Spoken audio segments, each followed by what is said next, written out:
According to UL 508A, the wire between the overload contact and the coil should be run with red wire. The reasoning is that the wire is part of the 120 volts control circuit, which is not considered a grounded circuit conductor after it passes through the overload contact. UL 508 requires grounded circuit conductors to be identified with white wire where they are not part of a branch circuit. In this case, the wire is not part of a branch circuit, so it does not need to be identified with white wire. It is common practice to run wires between overload contacts and coils with red wire, even when the overload contact is located on the grounded circuit conductor side of the coil. This helps to ensure that the wire is not mistaken for a grounded circuit conductor. It is important to note that customer drawings may specify a different color of wire to be used. In that case, follow the customer specifications. To further elaborate, let's delve into the specific sections of UL 508 that pertain to conductor coloring and grounding. While UL 508 doesn't explicitly mandate a specific color for every control circuit wire, it provides guidelines that, when interpreted correctly, lead to the recommendation of using red wire in this scenario. One key concept is the identification of grounded circuit conductors. UL 508 generally requires grounded circuit conductors to be identified by a white or gray color. However, this requirement primarily applies to branch circuits and incoming power conductors. The wire between the overload contact and the coil within the control circuit doesn't typically fall under the definition of a branch circuit conductor. The purpose of the overload relay is to protect the motor from overcurrent conditions.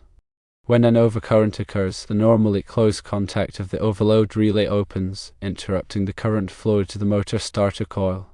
This causes the motor starter to de-energize, stopping the motor. The location of the overload contact in the grounded conductor is not typical, but it's not necessarily a violation of UL 508A as long as the overall safety and functionality of the control panel are maintained. The control transformer provides a reduced voltage, typically 120 volts alternating current, for the control circuit. The secondary of the control transformer is grounded to provide a reference point for the control circuit voltage. This grounding helps to improve safety and reduce the risk of electrical shock. When the overload contact is located in the grounded conductor, it's important to ensure that the opening of the contact effectively interrupts the current flow to the motor starter coil. If the contact is not properly rated or if there are other issues with the wiring, the motor may not stop when an overcurrent occurs. Using a red wire for the connection between the overload contact and the coil helps to visually distinguish this wire from the grounded conductors in the control circuit. This can help to prevent accidental miswiring or confusion during troubleshooting. Additionally, using a consistent color code throughout the control panel can improve maintainability and reduce the risk of errors. The customer's drawings should be carefully reviewed to ensure that the wiring is consistent with their specifications. If there are any discrepancies between the customer's drawings and UL 508A, it's important to discuss these with the customer and come to an agreement on the correct wiring method. In some cases, the customer may have specific requirements that deviate from standard practices. It is the responsibility to ensure the control panel meets the relevant safety standards and the customer's requirements. The selection of wire gauge for the control circuit is also important. The wire gauge should be sized to handle the expected current flow in the circuit without overheating. UL 508 provides guidelines for wire gauge selection based on the current rating of the circuit and the ambient temperature. The control circuit should be protected by an overcurrent protective device such as a fuse or circuit breaker. The overcurrent protective device should be sized to protect the control circuit wiring from overload and short circuit conditions. UL 508 provides guidelines for the selection of overcurrent protective devices based on the wire gauge and the type of load being protected. The control panel should be properly grounded to provide a low impedance path for fault current. Grounding helps to protect personnel from electrical shock and reduce the risk of fire. UL 508 provides guidelines for grounding control panels, including the size and type of grounding conductors. The control panel should be labeled with appropriate warning labels and markings. These labels should identify the voltage of the control circuit, the location of the main disconnect, and other important safety information.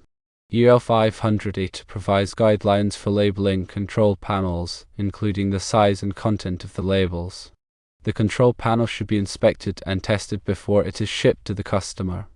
This inspection should verify that the wiring is correct, the components are properly installed, and the control panel meets all applicable safety standards.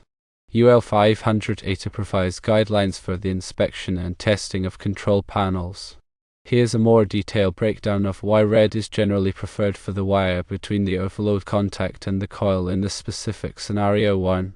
Grounded conductor identification. UL 508 mandates that grounded circuit conductors be identified with a white or grey color. Continuing the white wire beyond the overload contact could create confusion, suggesting that the entire path remains a grounded conductor, even after the interruption point. 2. Circuit differentiation. Using a different color, like red, clearly indicates that the section of wire after the overload contact is no longer a simple extension of the grounded conductor but a part of the active control circuit. 3. Troubleshooting clarity. When troubleshooting, a red wire immediately signals that this portion of the circuit is energized when the overload relay is in its normal state, simplifying fault tracing. 4. Prevention of accidental grounding. If a white wire were used and accidentally grounded after the overload contact, it could create a short circuit or unintended operation of the control circuit. 5. Industry convention. While not explicitly stated in UL 508A, using red wire for control circuit wiring is a widely accepted industry practice, promoting consistency and reducing the likelihood of errors. Consider the scenario where the overload relay trips. When the overload relay trips, the normally closed contact opens, interrupting the current flow to the motor starter coil. This causes the motor starter to de-energize, stopping the motor. Using a red wire helps to visually distinguish this wire from the grounded conductors in the control circuit. This can help to prevent accidental miswiring or confusion during troubleshooting. If a white wire were used, it might be mistaken for a grounded conductor, leading to incorrect troubleshooting steps. Let's talk about NEC, or National Electrical Code. While UL 508 focuses on industrial control panels, the NEC provides broader guidelines for electrical installations. Although the NEC doesn't directly dictate control panel wiring within a UL 508 context, it reinforces the importance of clear conductor identification. NEC Article 200.7 Code discusses the use of white or grey for identified conductors. The specific application of the wire after the overload contact as part of the control circuit differentiates it from a simple grounded conductor extension. It's also important to note the potential impact of harmonics in control circuits. Harmonics are distorted waveforms that can cause a variety of problems, including overheating of conductors and equipment. Control transformers can be a source of harmonics, so it is important to select a transformer that is designed to minimize harmonic generation. Additionally, the control circuit wiring should be sized to handle the increased current flow caused by harmonics. In some cases, it may be necessary to use a harmonic filter to reduce the level of harmonics in the control circuit. The use of solid-state devices in control circuits can also affect the wiring requirements.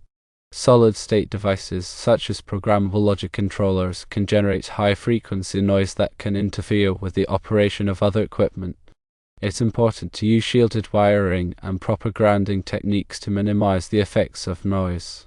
Additionally, solid-state devices may have specific wiring requirements that must be followed. For example, some solid-state devices require the use of twisted pair wiring to reduce noise. It's also important to consider the environmental conditions in which the control panel will be installed.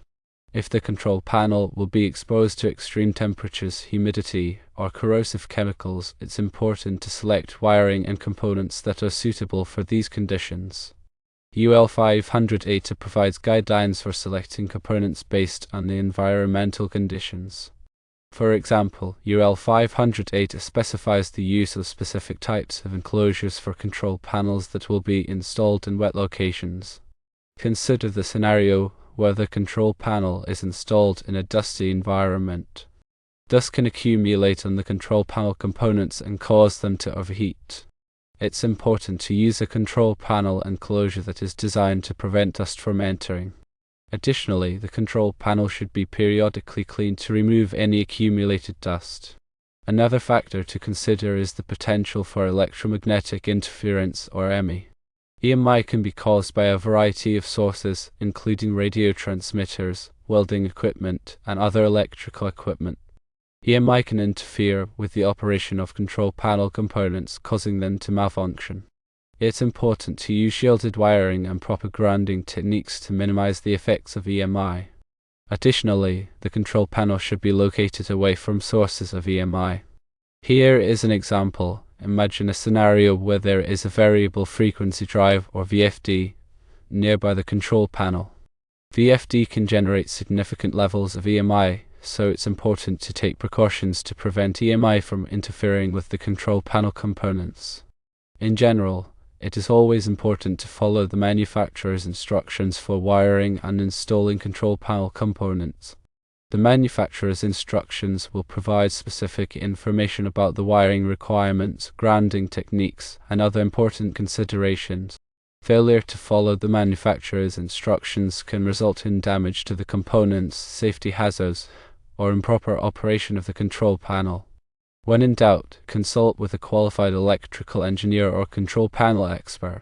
They can provide guidance on the correct wiring methods, component selection, and other aspects of control panel design and installation.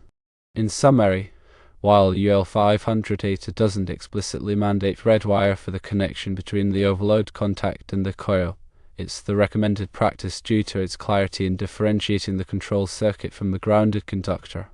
Always prioritize safety, clarity, and adherence to customer specifications. And remember, when there is a customer specification, always adhere to the customer specification. Using a red wire in this instance provides a clear visual cue that this part of the circuit is not a grounded conductor. Remember to consider the National Electrical Code, conductor identification, potential harmonic impact, and customer specifications. Finally, always consult the latest edition of UL 508 and other applicable standards for the most up-to-date information.